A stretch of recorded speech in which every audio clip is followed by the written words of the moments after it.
Hello दोस्तों, आपके अपने यूट्यूब चैनल सहज मैथ्स स्टडी में आप सभी का स्वागत है। आज हम साधारण ब्याज निकालना सीखेंगे और साधारण ब्याज के फार्मूले से मूलधन को और दर, समय, इन सभी को निकालना सीखेंगे। और सभी के लिए हमने इसमें अलग अलग सवाल ले लिए हैं, तो एक एक करके हम देखेंगे सभी सवालों को। तो सबसे पहले हम देखेंगे साधारण ब्याज। और साधारण ब्याज में जो फार्मूला होता है साधारण ब्याज का, वो क्या होता है, और उसी के आधार पर हम सभी सवालों को सॉल्व करेंगे। जिसमें सबसे पहले हमको ये पता होना चाहिए कि साधारण ब्याज का फार्मूला क्या होता है। तो हम लिख लेते हैं।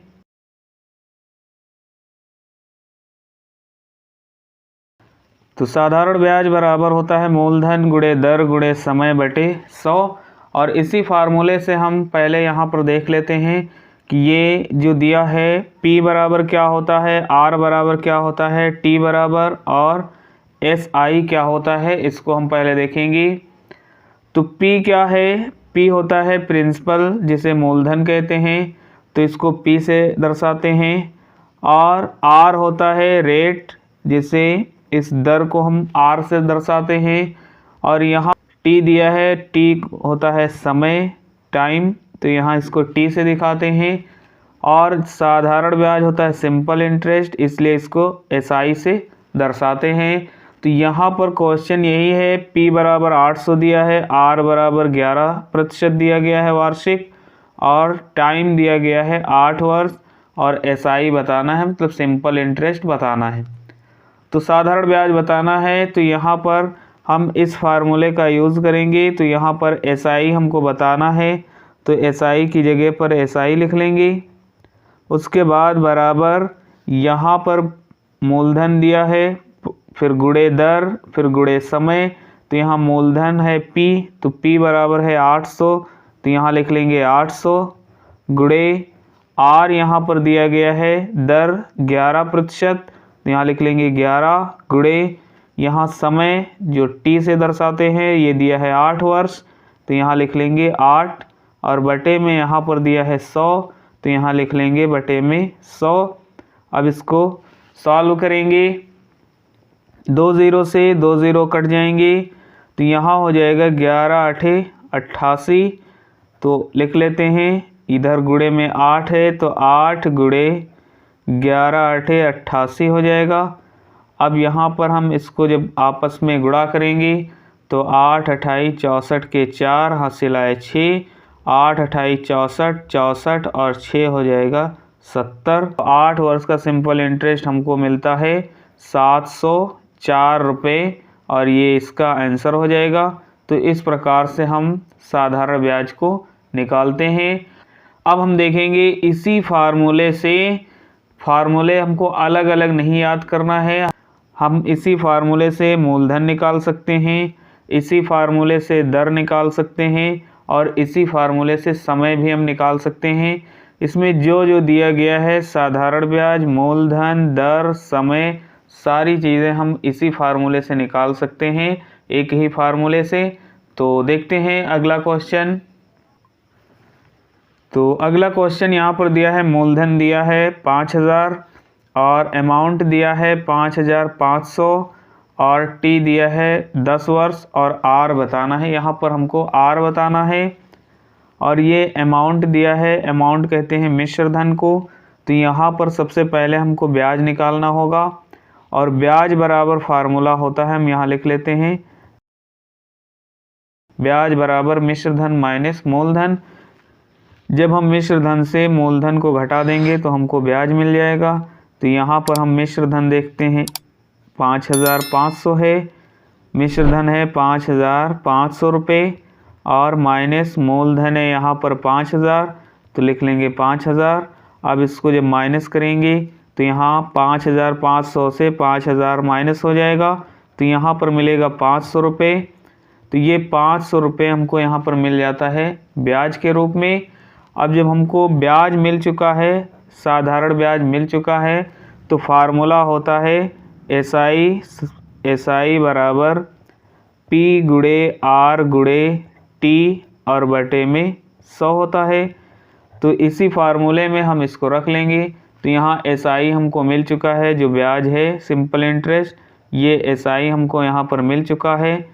SI मिला है 500 रुपये। तो जहाँ पर SI है वहाँ पर हम रख लेंगे, वहाँ पर हम रख लेते हैं 500 और P दिया गया है 5000, तो यहाँ रख लेंगे 5000 और गुणे R हमको बताना है इसलिए R की जगह पे R ही रख लेंगे, गुणे T दिया है 10 तो यहाँ पर लिख लेंगे 10 और बटे में है 100 तो बटे में हम लिख लेंगे 100। अब इसको सॉल्व कर लेंगे तो यहाँ 2 0 से 2 0 कैंसिल हो जाएंगे। तो 50 और 10 का गुणा करेंगे तो यहाँ हो जाएगा 500 और इस तरफ यहाँ दिया है 500 तो यहाँ लिख लेते हैं 500 और बराबर 50 दहम हो जाएगा 500 और 500 और गुणे में है R तो गुणे में लिख लेंगे R। अब जैसे ही 500 को हम इस तरफ भेजेंगे तो ये हो जाएगा, गुणे में है तो इधर जाएगा भाग में हो जाएगा और जब भाग में होगा तो 500 और 500 कट जाएगा। तो इस प्रकार से R बराबर हमको यहाँ पर मिल जाएगा 1%। ये दर हो जाएगी 1%, ये इसका आंसर हो जाएगा। तो इस प्रकार से हम R को निकाल सकते हैं। फार्मूला हमने वही लगाया है साधारण ब्याज वाला और इसी से हमने R भी निकाल लिया है। अब हम देखेंगे यहाँ पर जब इस प्रकार से दिया हो और P निकालना हो, P मतलब मूलधन निकालना हो, तो मूलधन कैसे निकालेंगे तो देखते हैं। तो फार्मूले से हम इसको भी सॉल्व करेंगे। तो फार्मूला हमको पता है, होता है SI बराबर होता है P गुणे R गुणे T और बटे में हो जाएगा 100। यहाँ पर हम रख लेते हैं SI, तो SI दिया है 144 तो यहाँ रख लेते हैं SI की जगह पर 144 बराबर P की जगह पर रख लेंगे हम, P तो हमको बताना ही है इसलिए P की जगह पर P रहेगा, गुणे R है यहाँ पर 9 तो यहाँ रख लेते हैं 9 गुणे T दिया गया है 28 माह। अब यहाँ पर हमको ध्यान देना है क्योंकि ये जो सभी दर दी गई है ये है वार्षिक दर है, वार्षिक, इसलिए हमको ये जो यहाँ महीने में दिया गया है इसको हमको वर्ष में बनाना होगा, तभी हम यहाँ पर रख सकते हैं। तो इस 28 माह को हमको वर्ष में बनाना होगा। तो हम जानते हैं कि वर्ष में बनाने के लिए हमको 12 से भाग करना होगा क्योंकि एक वर्ष में 12 महीने होते हैं। तो इन महीने जो दिए गए हैं इन महीनों को अगर वर्ष में बदलना है तो 12 से भाग होगा। तो 12 से भाग देंगे तो ये बन जाएगा 28/12 वर्ष।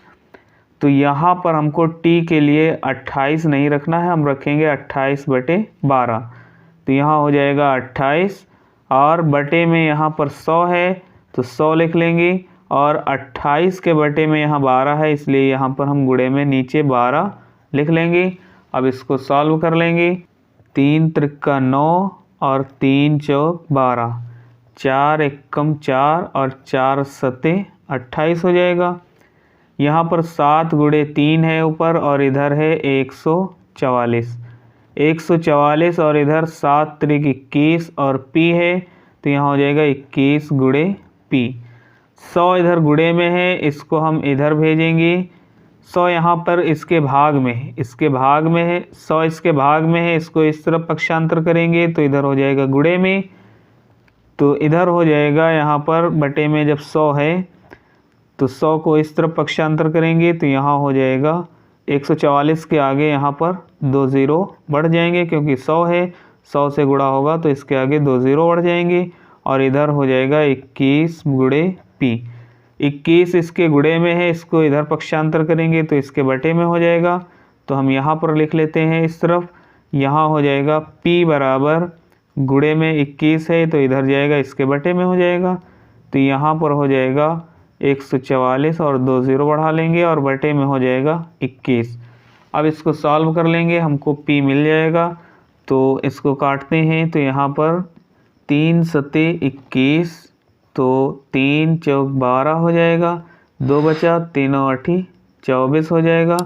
ये 2 0 यहाँ पर बढ़ा लेंगे। उसके बाद हम देखते हैं यहाँ पर तो इसको काटेंगे तो यहाँ पर हमको मिलेगा 7 एकम 7 और ये हो जाएगा 7 छंग 42 और यहाँ पर 42 निकल गया तो 6 बचा तो ये हो गया 60 तो 7 8 56 हो जाएगा। 60 से 56 निकल गया तो 4 रह गया, ये 0 तो 40 हो गया और ये हो जाएगा 7 5 35 तो यहाँ पर रह जाएगा 5। तो फिर हम पॉइंट लगाएंगे, 0 बढ़ाएंगे 5 में तो 7 7 49 हो जाएगा।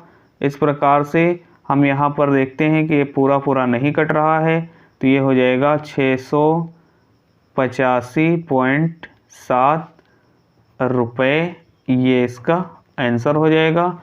तो इस प्रकार से हम ये देखते हैं कि ये हमको मूलधन मिल जाता है 685.7 रुपये। अब हम देखते हैं नेक्स्ट क्वेश्चन, जब दर भिन्न में दी गई होगी और वहाँ अब हम देखते हैं यहाँ पर समय कैसे निकालेंगे। तो यहाँ पर हमको मूलधन पता है, दर पता है और साधारण ब्याज पता है, टाइम निकालना है। तो फार्मूला होता है SI बराबर, तो SI दिया है 40 रुपये तो लिख लेंगे 40 और P गुणे R, तो P दिया है 640 और गुणे R दिया है 12 दूना 24 और 1 ये हो जाएगा 25 और 25/2। फिर गुणे T हमको बताना है तो T का T ही लिख लेंगे, बटे में यहाँ पर होता है 100 फार्मूले में तो लिख लेंगे 100। अब इसको सॉल्व करेंगे तो 1 0 से 1 0 कट जाएगा और यहाँ पर 2 एकम 2 और ये 2 3 6 और ये हो जाएगा 2 दूनी 4। उसके बाद हम यहाँ पर देखते हैं 5 बच्चे 25 और 5 दूनी 10 हो जाएगा और यहाँ पर फिर कट रहा है 2 से तो 2 एकम 2 हो जाएगा और यहाँ 2 एकम 2 1 बचा 12 हो गया, 2 छंग 12। तो ऊपर है 16 और गुणे 5 और गुणे T, तो इधर हम लिख लेते हैं ये 40 और बराबर में 16 पंचे 80, 80 गुणे T तो ये हो जाता है 80 और गुणे में T और बटे में यहाँ पर हमको तो कुछ मिला नहीं, बटे में तो कुछ है नहीं, इसलिए यहाँ पर हो जाएगा 40 बराबर 80 गुणे T। अब 80 इधर गुणे में है तो इसको इस तरफ पक्षांतर करेंगे तो यहाँ पर हो जाएगा 40/80 और इधर रह जाएगा T। अब T बराबर हमको मिल जाता है 0 0 काट देंगे, 4 एकम 4 और 4 दूनी 8।